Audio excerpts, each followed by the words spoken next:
കർത്താവിലെ ഏറ്റവും പ്രിയപ്പെട്ട സഹോദരങ്ങളെ, ഈ ദിനത്തിൽ ദൈവത്തിൻ്റെ പരിശുദ്ധാത്മാവിൻ്റെ വലിയൊരു കൃപ നമ്മിലേക്ക് ഒഴുകാൻ നമുക്ക് ആഗ്രഹിച്ച് പ്രാർത്ഥിക്കാം. ഈ കൃപ അഭിഷേക ശുശ്രൂഷ നമ്മുടെ ജീവിതങ്ങളിലും കുടുംബങ്ങളിലും വലിയ വിടുതലും മാനസാന്തരവും വിശുദ്ധീകരണം സംഭവിക്കാൻ തീവ്രമായിട്ട് ആഗ്രഹിക്കാം. ആത്മാവിൽ നിറയാൻ വേണ്ടി പ്രാർത്ഥിക്കാം.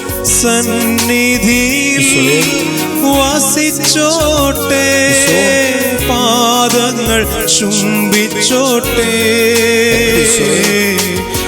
ആരാധ്യൻ യേശുപരാ, വണങ്ങുന്നു ഞാൻ പ്രിയനെ. നന്ദി പറയുന്നു, ആരാധിക്കുന്നു, ആരാധിക്കുന്നു.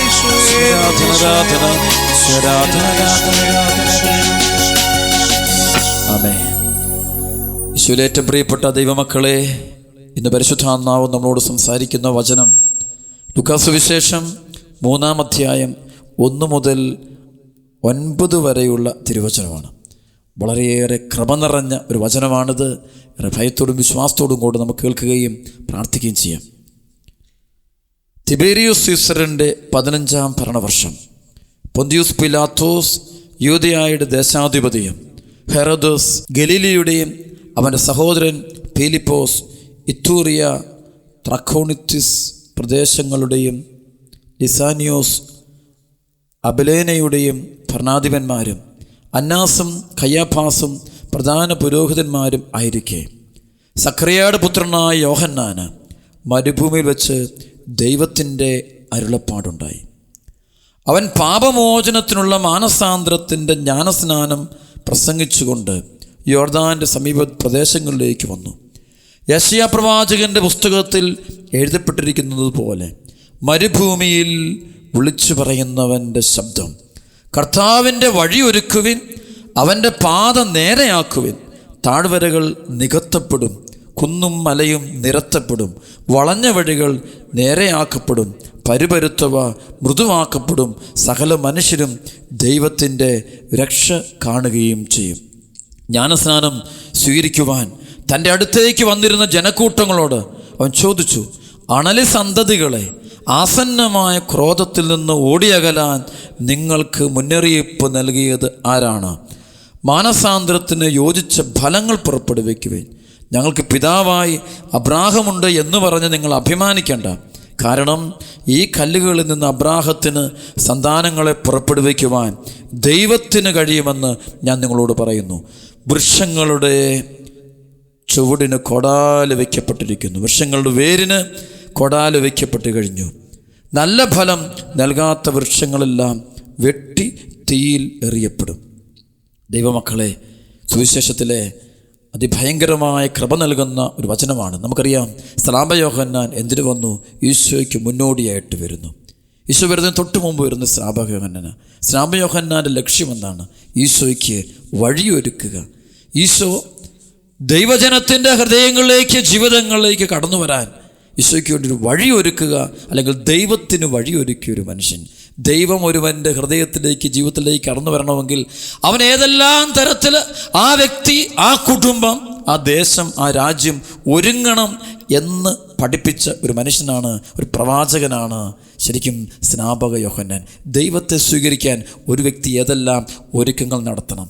നമ്മൾ ഒരുപാട് പ്രാർത്ഥനകൾ നടത്തുന്നു, നമ്മൾ ഒരുപാട് സ്തുതിപ്പുകൾ നടത്തുന്നു, ഒക്കെ നല്ലതാണ്, എല്ലാം നല്ലത്. പക്ഷേ ശരിക്കും എങ്ങനെയാണ് യഥാർത്ഥത്തിൽ ഒരുങ്ങേണ്ടത്?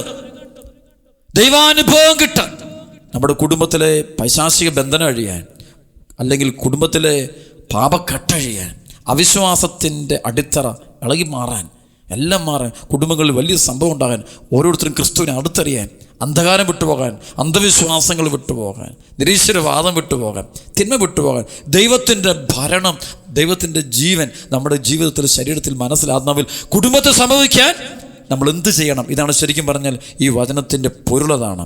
ആ വചനത്തിൻ്റെ ആഴങ്ങളിലേക്ക് പോവുക. സ്നാപക യോഹന്നാൻ വിളിച്ചു പറയുന്നുണ്ട്, അവൻ പാപമോചനത്തിനുള്ള മാനസാന്തരത്തിൻ്റെ ജ്ഞാനസ്നാനം പ്രസംഗിച്ചുകൊണ്ട് യോർദാൻ്റെ സമീപ പ്രദേശങ്ങളിലേക്ക് വന്നു. യോർദാൻ്റെ പ്രത്യേകതകൾ നമുക്കറിയാം. ബൈബിളിൽ വളരെ പ്രധാനപ്പെട്ട ഒരു പുണ്യനദിയാണ്. പുണ്യനദിയാണ് ജോർദാൻ. ഈ യോർദാനെ വെച്ചാണ് ഈശോ മാമോസ സ്വീകരിക്കുന്നതും പരിശുദ്ധാത്മാവിനെ സ്വീകരിക്കുന്നതും. ആ ജോർദാനിൽ തന്നെയാണ് ഈ സ്നാപയോഹന്നാൻ ദൈവജനത്തെ മാമോസ കൊടുക്കുന്നത്, പാപമോചനത്തിൻ്റെ മാമോസ കൊടുക്കുന്നതൊക്കെ അവിടെ തന്നെയാണ്. ശരിക്കും അവിടെ ഒരു അർത്ഥം പഠിപ്പിക്കുന്നുണ്ട്. അതായത് ഈശോ ഇങ്ങോട്ട് വരികയാണ്, നിങ്ങളുടെ ഇടയിലോട്ട് ഈശോ വരാൻ പോവുക, പരിശുദ്ധാത്മാവിൻ്റെ പ്രവർത്തനം ഈശോ സംഭവിക്കാൻ പോവുക. ഈ അഭിഷേകം നിങ്ങൾക്ക് ഉൾക്കൊള്ളാൻ പറ്റണമെങ്കിൽ നിങ്ങൾ മാനസാന്തരം, ഒരു കഴുകപ്പെടലുണ്ടാകണം. യോർദാൻ്റെ തിയറിയതാ, ഒരു കഴുകപ്പെടലുണ്ടാകണം, ചെളി മാറണം, ഉള്ളിൽ നിന്ന് കുറേ പൈശാചിക ബന്ധനം കഴിയണം. ഒരു ശരീരത്തിൻ്റെ ശുദ്ധീകരണമല്ല ഇവിടെ ഉദ്ദേശിച്ചത്. ശരീരം വെള്ളം കൊണ്ട് കഴുകുന്ന കർമ്മമല്ല. കർമ്മം അതാണെങ്കിലും സംഭവിക്കേണ്ടത് ബാഹ്യമല്ല, ആന്തരികമായ മാനസാന്തരം. ഉള്ളിലെ വെറുപ്പ്, വിദ്വേഷ, പക, അഹങ്കാരം, ആസക്തികൾ, മോഹങ്ങൾ, ലൗകിക മോഹങ്ങൾ, ഇവയോട് മുഴുവൻ അത് കഴുകി മാറ്റപ്പെടണം. അങ്ങനെ ഹൃദയം ശുദ്ധീകരിക്കപ്പെട്ട് കഴിയുമ്പോഴാണ് ദൈവത്തിൻ്റെ ചൈതന്യം, പരിശുദ്ധാത്മാവിനെ സ്വീകരിക്കാനായിട്ട് പറ്റുക. ബാഹ്യമായ ഒരുക്കത്തെക്കാൾ ഉപരിയായിട്ട് ആന്തരികമായ ഒരുക്കത്തിന് അദ്ദേഹം പ്രാധാന്യം കൊടുക്കുക. അദ്ദേഹത്തിൻ്റെ വേഷം തന്നെ അങ്ങനെയാണല്ലോ, അദ്ദേഹത്തിൻ്റെ വേഷം തന്നെ അപ്രകാരം തന്നെയാണ്.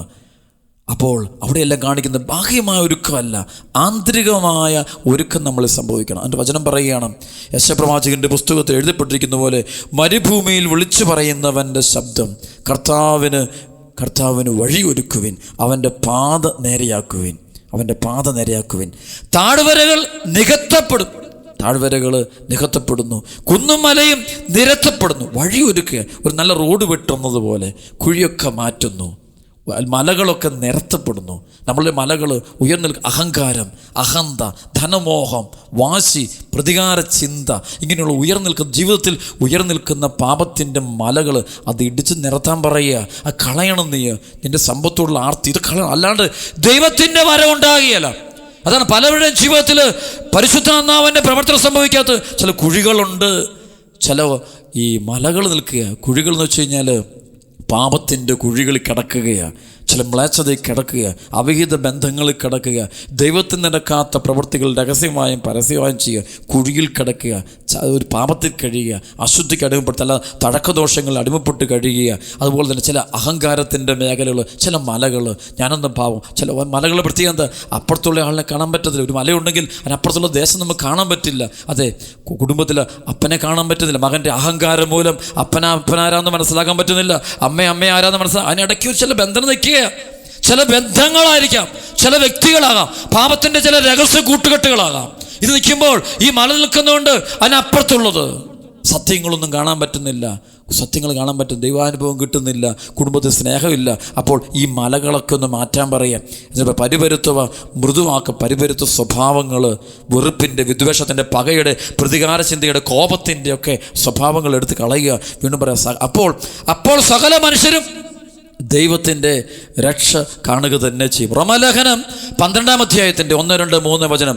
ആകയാൽ സഹോദരങ്ങളെ, ദൈവത്തിൻ്റെ കാരുണ്യം അനുസ്മരിപ്പിച്ചുകൊണ്ട് ഞാൻ നിങ്ങളോട് അപേക്ഷിക്കുന്നു, നിങ്ങളുടെ ശരീരങ്ങളെ വിശുദ്ധവും ദൈവത്തിന് പ്രീതികരവുമായ ഒരു സജീവ ബലിയായിട്ട് സമർപ്പിക്കുവിൻ. ഇതായിരിക്കണം നിങ്ങളുടെ യഥാർത്ഥമായ ആരാധന എന്ന് പറയുമ്പോൾ ജീവിതത്തിൽ നടക്കേണ്ട വലിയൊരു മാനസാന്തരമുണ്ട്.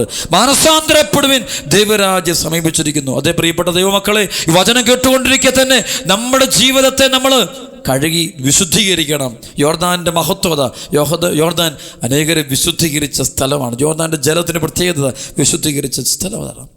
വിശുദ്ധീകരിക്കുക. ഈശോയോട് വരുമ്പോൾ ഈശോയ്ക്ക് പാപമൊന്നുമില്ല, പക്ഷേ ഈശോ നമുക്ക് ഒരു മാതൃക കാണിച്ചു തരാൻ വേണ്ടിയാണ് ആ മാമോദിസ കർമ്മത്തിൽ ഈശോയും പങ്കെടുക്കുന്നത്. അതിനുശേഷം പരിശുദ്ധാത്മാവ് വരുമ്പോൾ അതിനർത്ഥം എന്താ?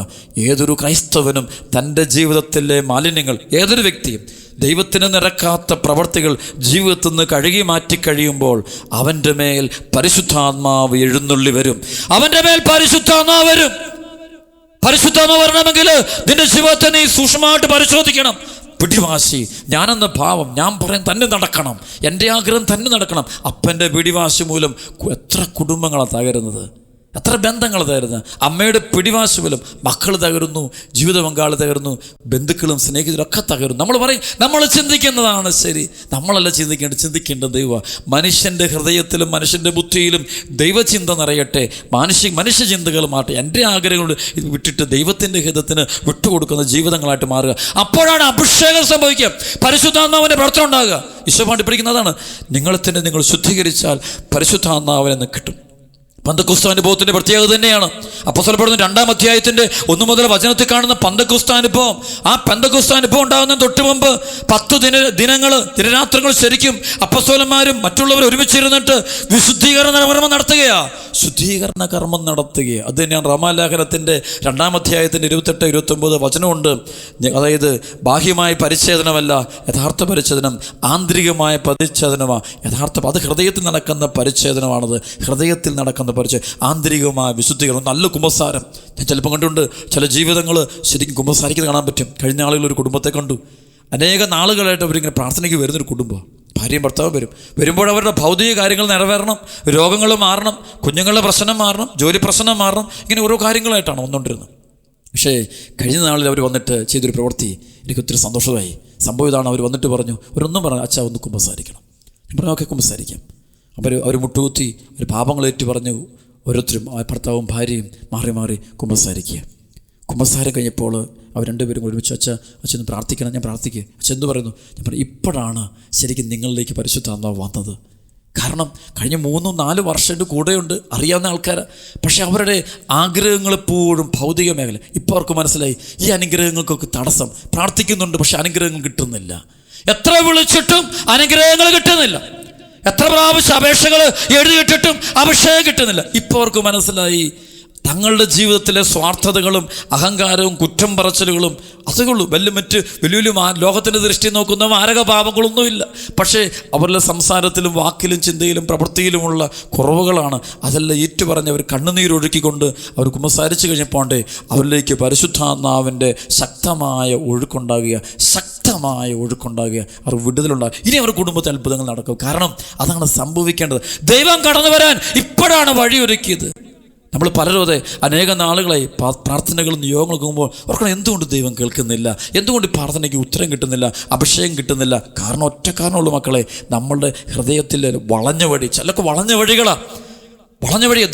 ദൈവത്തോട് നേരിട്ടെടുക്കുന്നില്ല. അല്ലെ വളഞ്ഞ വഴിയിലൂടെ പോകുക, പാപത്തിൻ്റെ മാർഗം കണ്ടുപിടിക്കുക, വളഞ്ഞ വഴിയിലുള്ള സമ്പത്ത് നേടിയെടുക്കുക, വളഞ്ഞ വഴിയിലുള്ള ബന്ധങ്ങൾ, കള്ളത്തരങ്ങൾ, വഞ്ചനകൾ, ചതികൾ ഇതെല്ലാം ഉള്ളി വെച്ചിരിക്കുന്നുണ്ട്. അവിടെ ദൈവത്തിന് പ്രവേശനം അടച്ചു വെച്ചിരിക്കുക. തമ്പുരാന് പ്രവേശിക്കാൻ പറ്റില്ല, അടച്ചു വെച്ചിരിക്കുക. ലാസറിൻ്റെ കുഴിമാടത്തിൻ്റെ മുമ്പിൽ വലിയൊരു കല്ല് കൊണ്ട് ആ കുഴിമാടം അടച്ചു വെച്ചിരിക്കുകയായിരുന്നു. ആ കല്ലെടുത്ത് മാറ്റാനാണ് യഹൂദരോട് പറഞ്ഞ് എങ്കിലേ ദൈവത്തിന് ലാസറിൻ്റെ ജീവിതത്തിൽ മരിച്ചഴിയ ലാസറിനെ ഉയർപ്പിക്കാൻ പറ്റുള്ളൂ ഈശോ പറയുമ്പോൾ അതെ നീ ഒരു വലിയൊരു കല്ലെടുത്ത് മറച്ചു വെച്ചിരിക്കുക. ചില പാപത്തിൻ്റെ കൂട്ടുകെട്ട ഇതെടുത്തങ്ങ് മാറ്റി കഴിയുമ്പോൾ ദൈവം കടന്നു വരും. ശ്രാപകൻ അതാ വിളിച്ചു പറയുന്നത് നിങ്ങളെ തന്നെ കഴുകണം, നിങ്ങളുടെ മനസ്സിനെ കഴുകണം. എഫേസോസ് ലേഖനത്തിൻ്റെ 4-ാം അധ്യായത്തിൻ്റെ 22 മുതൽ വചനമുണ്ട്. നിങ്ങളുടെ പഴയ ജീവിത രീതി രൂപം കൊണ്ട വഞ്ചന നിറഞ്ഞ ആസക്തികളാൽ കലുഷിതനായ പഴയ മനുഷ്യനെ നിങ്ങൾ ഉരിഞ്ഞു മാറ്റുവിൻ, എന്നിട്ട് പുതിയ മനുഷ്യനായ യേശുക്രിസ്തുവിനെ ധരിക്കാൻ പറയുക. വചനം പറയാം, നിങ്ങളുടെ പഴയ ജീവിത രീതിയിൽ നിന്ന് രൂപം കൊണ്ട വഞ്ചന നിറഞ്ഞ ആസക്തികളാൽ കലുഷിതനായ പഴയ മനുഷ്യനെ ദൂരെ എറിയുവിൻ. നിങ്ങൾ മനസ്സിൻ്റെ ചൈതന്യത്തിൽ നവീകരിക്കപ്പെടട്ടെ. യഥാർത്ഥമായ വിശുദ്ധിയിലും നീതിയിലും ദൈവസത്യത്തിൻ്റെ സാദൃശ്യത്തിൽ സൃഷ്ടിക്കപ്പെട്ട പുതിയ മനുഷ്യനെ ധരിക്കുവിൻ. ഈശോയെ ധരിക്കുന്ന ജീവിതങ്ങളായിട്ട് മാറുക. അപ്പോൾ പ്രിയപ്പെട്ട ദൈവമക്കളെ, ഈശോ കടന്നു വരാത്തതിൻ്റെ കാരണം നമ്മൾ കണ്ടുമുട്ടി. ചില കല്ലുകൾ, ചില പാപത്തിൻ്റെ മേൽ സ്വാർത്ഥത, അഹങ്കാരം, അഹന്ത, സ്നേഹരാഹിത്യം, കുറ്റം പറച്ചിൽ, പരിഹസിക്കൽ, ആത്മീയതയും ദൈവത്തെയൊക്കെ പരിഹസിക്കൽ. പാപം നിറഞ്ഞാൽ പിന്നെ അങ്ങനെയാണ്, നമ്മൾ ആരെ വേണമെങ്കിലും പരിഹസിക്കും. ചില കുഞ്ഞുങ്ങളെ കണ്ടിട്ടില്ലേ, 10 വയസ്സുകാരൻ അല്ല 12 വയസ്സുകാരൻ ക്ലാസ്സിലെ അധ്യാപകനോട് വിക്കിട്ട് കയറുന്ന കണ്ടിട്ടില്ലേ? ചിലപ്പോൾ ക്ലാസ്സിലിരുന്നുകൊണ്ട് അധ്യാപകനെ കൂക്ക് വിളിക്കുന്നത് കാണത്തില്ലേ? ചിലപ്പോൾ ക്ലാസ്സിലിരുന്നുകൊണ്ട് അധ്യാപകൻ്റെ ചിത്രങ്ങൾ കോലം വരച്ച് വെക്കുന്നത് കാണത്തില്ലേ? കാരണം എന്താ? ആ കുഞ്ഞിൻ്റെ ഉള്ളിൽ വിളച്ചെന്ന് പറയുമ്പോൾ ഗുരുവേതാണെന്നോ ശിഷ്യനേതാണെന്നോ അപ്പനേതെന്നോ അമ്മയേതെന്നോ വൈദികനാരെന്നോ സഭയെന്തെന്നോ ഒന്നും തിരിച്ചറിവ് നഷ്ടപ്പെടുക. അവനെല്ലാം ഒരു പരിഹാസമായിട്ട് മാറുക. അതവൻ്റെ നാശത്തിന് കാരണമാകുക. അത് തിന്മയാണ്. അത് കഴുകി മാറ്റപ്പെടണം. യോർദാനിൽ മുങ്ങിക്കേറിയ ഈശോ ആ കാണിക്കുക അല്ലെങ്കിൽ ആ സംഭവത്തോട് പഠിപ്പിക്കുന്നത് നമ്മെ തന്നെ വിശുദ്ധീകരിച്ചാൽ നമ്മുടെ മേൽ പരിശുദ്ധാത്മാവ് എഴുന്നള്ളി വരും. ഇന്ന് പല ആളുകളും വിശുദ്ധീകരിക്കുന്നില്ല. അതുകൊണ്ട് അഭിഷേകത്തിന് കുറവുണ്ട്. എല്ലാം പറയും അഭിഷേകക്കുറവല്ല, പാപം കൂടുതൽ. ഈ തിന്മ കഴുകി മാറ്റി കഴിയുമ്പോൾ പരിശുദ്ധാത്മാവിൻ്റെ പവർ, പരിശുദ്ധാത്മ ശക്തി നമ്മുടെ ജീവിതത്തിലേക്ക്, കുടുംബത്തിലേക്ക് ഒഴുകും. അപ്പോൾ പൈശാചിക ബന്ധനങ്ങൾ അഴിഞ്ഞു പൊക്കോളും. വലിയ അത്ഭുതങ്ങൾ, അടയാളങ്ങൾ, രോഗശാന്തികൾ, വിടുതലൊക്കെ സംഭവിക്കും. വലിയ മാനസാന്തരപ്പെടുന്ന ഹൃദയങ്ങളിലാണ് ദൈവം ഏറ്റവും അധികം പ്രവർത്തിക്കുന്നത്. വീണ്ടും ലൂക്കാ സുവിശേഷത്തിൻ്റെ വചനത്തിൻ്റെ ആ 2-ാമത്തെ ഭാഗം പറയുക, ജ്ഞാനസ്നാനം സ്വീകരിക്കാമെന്ന് തൻ്റെ അടുത്തേക്ക് വന്നിരുന്ന ജനക്കൂട്ടങ്ങളോട് അവൻ ചോദിച്ചു, അണല് സന്തതികളെ ആസന്നമായ ക്രോധത്തിൽ നിന്ന് ഓടിയകലാൻ നിങ്ങൾക്ക് മുന്നറിയിപ്പ് നൽകിയതാര്?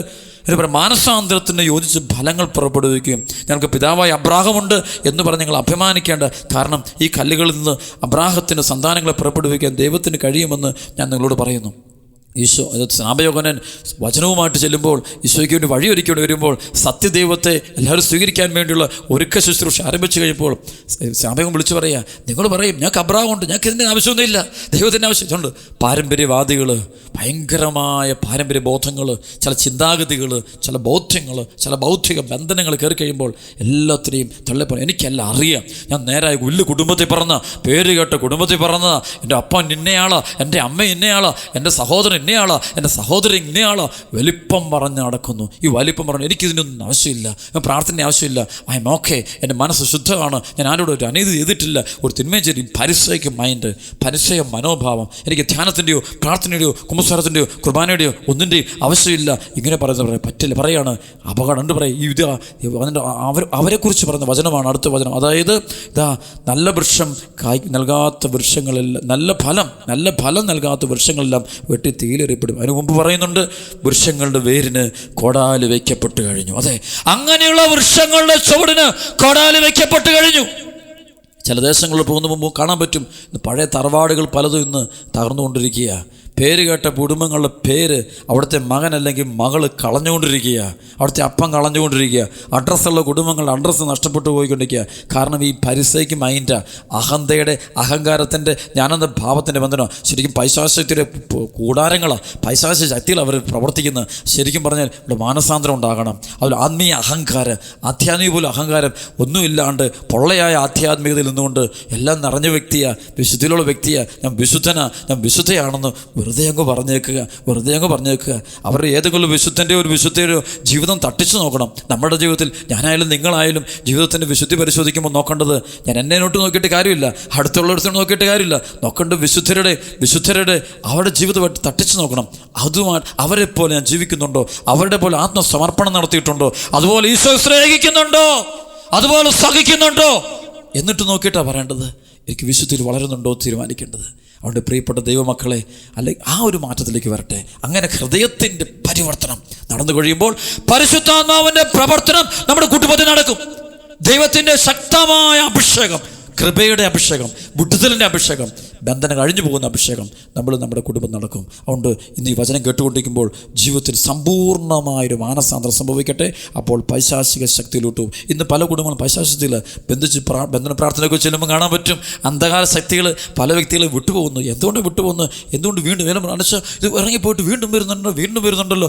കാരണമുണ്ട്, ഈ അഴുകിയ വസ്തു എടുത്ത് കളഞ്ഞിട്ടില്ല, ഉള്ളിലെ അഴുകിയ വസ്തു എടുത്ത് കളഞ്ഞിട്ടില്ല, അതവിടെ തന്നെ വെച്ചിരിക്കുക. അതുകൊണ്ട് ഈ കീടങ്ങൾ പോയിട്ട് വീണ്ടും തിരിച്ചു വരിക. ധ്യാനം കൂടി 8 ദിവസം അല്ല 15 ദിവസം കഴിയുമ്പം വീണ്ടും പ്രശ്നം. കാരണം എന്താ, ഇവന് ധ്യാനം കൂടുമ്പോൾ വലിയ പ്രാർത്ഥന നടത്തുമ്പോഴും ഉള്ളു ക്ലീനാക്കുന്നില്ല, എളിമപ്പെടുന്നില്ല, ഈശോയ്ക്ക് ഹൃദയം കൊടുക്കുന്നില്ല. ഈശോ ഹൃദയം ശുദ്ധമായിട്ട് നിൽക്കണമെങ്കിൽ ഹൃദയം, ചിന്ത, ആഗ്രഹം, സ്വപ്നം മുഴുവൻ ഈശോ ആയിരിക്കണം. വേറൊന്നും അതിനകത്ത് കയറാൻ പാടില്ല. വ്യക്തിയോ വസ്തുവോ സമ്പത്തോ ഒന്നും വരാൻ പാടില്ല. ഞാനും എൻ്റെ ഈശോയും എന്ന് ഹൃദയത്തിൽ ഏറ്റുപറയുന്ന ജീവിതം, ഞാനും എൻ്റെ ഈശോയ്ക്ക് വിട്ടുകൊടുത്ത ജീവിതം, മറ്റൊന്നിനെയും ഭയപ്പെടാത്ത ജീവിതം, പേരിനോ പെരുമയ്ക്കോ പ്രശസ്തിയോ കുറിച്ച് ചിന്തിച്ച് നടക്കാത്ത ജീവിതം, അവർക്ക് അഭിഷേകം കിട്ടുക. ആ വലിയൊരു കൃപ കിട്ടാൻ നമുക്ക് പ്രാർത്ഥിക്കാം. ഇന്ന് ഈ മാനസാന്തരത്തിൻ്റെ വചനം, മാനസാന്തരപ്പെടുവേൻ, ദൈവരാജ്യം സമീപിച്ചിരിക്കുന്നു എന്നുള്ള ഈ വലിയ വചനം ഹൃദയത്തിൽ സൂക്ഷിച്ചുകൊണ്ട് നമുക്ക് പ്രാർത്ഥിക്കാം. പരിശുദ്ധാത്മാവ് നമ്മുടെ മേലിന്ന് പെയ്തിറങ്ങട്ടെ. ആമേൻ.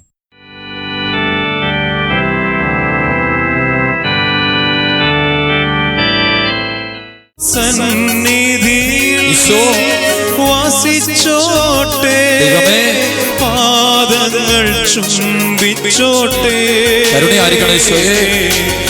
ആരാധ്യൻ യേശുപരാ, വണങ്ങുന്നു ഞാൻ പ്രിയ. പാപത്തോടും പാപസാഹചര്യങ്ങളും വിട്ട പറയാൻ കൃപയ്ക്ക് വേണ്ടി പ്രാർത്ഥിക്കാം. മാനസാന്തരത്തിന്റെ അഭിഷേകം ചൊരിയണേ, വലിയ മാനസാന്തരം തരണമേ. ഈശോയെ, ഞങ്ങളുടെ ഹൃദയങ്ങളെ അങ്ങേക്ക് തരുന്ന കർത്താവേ, വിശുദ്ധീകരിക്കണം കർത്താവേ. അങ്ങയുടെ പരിശുദ്ധ രക്തം കൊണ്ട് ഞങ്ങളെ കഴുകണം കർത്താവേ. കഴുകണം കർത്താവേ. വളഞ്ഞ വഴികൾ എടുത്ത് മാറ്റാൻ, വക്രത, വഞ്ചന, ചതിയൊക്കെ എടുത്ത് മാറ്റാൻ കൃപ തരണം കർത്താവേ. ആസക്തികളുടെ ബന്ധനം അഴിക്കണം കർത്താവേ. കുടുംബങ്ങളുള്ള പൈശാചിക ശക്തികളെ ബഹിഷ്കരിക്കണം കർത്താവേ. മദ്യപാനത്തിന്റെയും പുകവലിയുടെയും മയക്കുമരുന്നിന്റെയും വെറുപ്പിന്റെയും വൈരാഗ്യത്തിന്റെയും ഭിന്നതയുടെയും അശുദ്ധികളെ ഈ കുടുംബം എടുത്തു മാറ്റണം കർത്താവേ. ആസക്തികളെല്ലാം ബന്ധിച്ച് ബഹിഷ്കരിക്കുക. യേശുനാമത്തിൽ ബന്ധിച്ച് ബഹിഷ്കരിക്കുന്നു. യേശുനാമത്തിൽ ബന്ധിച്ച് ബഹിഷ്കരിക്കുന്നു. അഹന്ത, ജ്ഞാനത, ഭാവം എല്ലാം യേശു എടുത്ത് മാറ്റണം കർത്താവേ. കർത്താവേ, ഞങ്ങളെ തള്ളിക്കളയരുതേ, ഉപേക്ഷിക്കരുതേ. അങ്ങയുടെ കരുണയാൽ ഞങ്ങളെ വീണ്ടും ജീവിപ്പിക്കണമേ, രക്ഷയിലേക്ക് കൂട്ടിക്കൊണ്ടുവരണമേ. പരിശുദ്ധാത്മാവിനെ വർഷിക്കണം കർത്താവേ. അഭിഷേകം ചൊരിയണം കർത്താവേ. ഈ സമയം ഞങ്ങളെ വിശുദ്ധീകരിച്ച് അങ്ങയുടെ ആത്മാവിനെ ഞങ്ങളെ വർഷിക്കണമെന്ന് താഴ്മയോട് ഞങ്ങൾ പ്രാർത്ഥിക്കുന്നു കർത്താവേ. ഈശോയെ,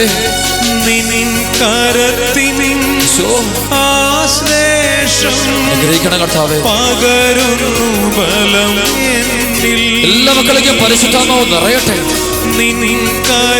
വിശുദ്ധീകരിക്കപ്പെടട്ടെ, ഹൃദയം വിശുദ്ധീകരിക്കപ്പെടട്ടെ, ബന്ധനം അഴിഞ്ഞു പോകട്ടെ. ഈശോയെ, അനുഗ്രഹിക്കണം കർത്താവേ. ഈശോയെ, അങ്ങ് ഞങ്ങളുടെ ഹൃദയത്തിലേക്ക് വരണമേ. അതിന് തടസ്സമായി നിൽക്കുന്ന എല്ലാ കെട്ടുകളും പാപങ്ങളും എടുത്തു മാറ്റണേ. ഞങ്ങളെ നവീകരിക്കണമേ, പുതിയ സൃഷ്ടികളാക്കി മാറ്റണമേ. ഈ സമയത്ത് കർത്താവ് എല്ലാ മക്കളിക്കും അത്ഭുതങ്ങളും അടയാളങ്ങളും രോഗശാന്തികളും വർഷിക്കണം കർത്താവ്. അനുഗ്രഹിക്കണം കർത്താവ്. സ്തുതിക്കണം കർത്താവ്. അത്ഭുതങ്ങളും അടയാളങ്ങളും സൗഖ്യങ്ങളും ഇപ്പോൾ സംഭവിക്കട്ടെ എല്ലാ ഹൃദയങ്ങളിലും. മാനസാന്തരം ഉണ്ട്, മാനസാന്തരം.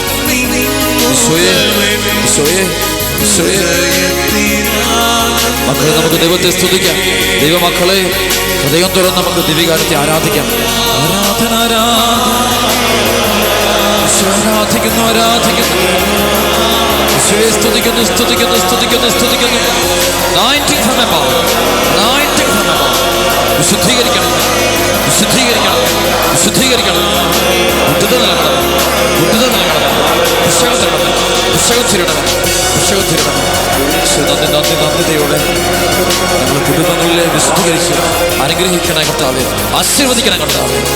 കർത്താവ്, ഈ സമയത്ത് ദിവ്യകാരുണ്യ ഈശോയെ, അങ്ങയുടെ തിരുമുറിവുകളിൽ ഒഴുകുന്ന വലിയ പ്രകാശമുണ്ട്.